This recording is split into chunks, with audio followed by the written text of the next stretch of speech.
If Tinkercad has been feeling slow, laggy, or hard to work with on your laptop, you're in the right place. In this video, I'm going to show you how to make Tinkercad run faster using a few simple changes that can seriously improve performance.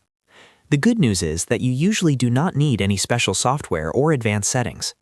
In most cases, the issue comes down to your browser, your system resources, and one very important graphics setting. So if you want smoother scrolling, faster loading, and a better overall design experience, stick with me through the full tutorial. And if this video helps you out, make sure to hit the like button and subscribe for more easy software tutorials just like this one. Alright, let's get into it. First, let's talk about the browser you use. For Tinkercad, Google Chrome is usually the best option because Tinkercad is built on webgl and tends to run more smoothly in Chrome than in many other browsers. If you are using a different browser and noticing lag, switching to Chrome can be an easy first step. Once you have Chrome open, sign in and load Tinkercad as normal. Sometimes the browser alone can make a big difference in how responsive the workspace feels. Next, one of the most important things you can do is enable hardware acceleration. This setting allows your browser to use your computer's graphics processor, or GPU, instead of relying only on the CPU. Since Tinkercad is a 3D design tool, that can make a huge difference. To turn this on in Chrome, click the three dots in the top right corner. Go to Settings, then find the System section. Look for the option that says Use Graphics Acceleration when available and make sure it is turned on. If it is already on, leave it enabled.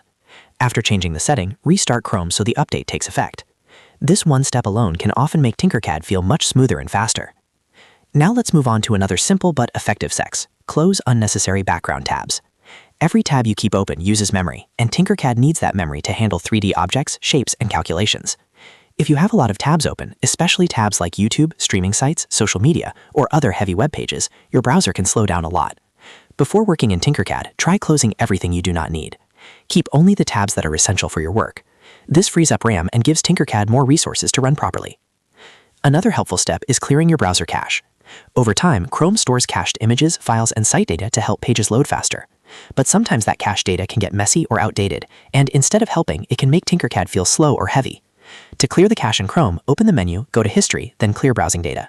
You can choose cached images and files, and if needed, also clear cookies or other site data. After clearing, reload Tinkercad and check whether it feels better. This is especially useful if Tinkercad has been loading slowly or acting strange for a while. If you are still noticing slow performance, it also helps to keep your browser updated. Outdated browser versions can cause compatibility issues and may not handle webgl as efficiently. Chrome usually updates automatically, but it's worth checking if you haven't restarted it in a while. An updated browser gives you the best chance of smooth performance and fewer glitches.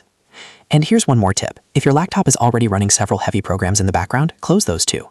Apps like video editors, large downloads, game launchers, and even cloud sync tools can all use system resources that Tinkercad needs. The more free memory and processing power you can give to your browser, the better Tinkercad will run. So let's quickly recap the best ways to make Tinkercad run faster.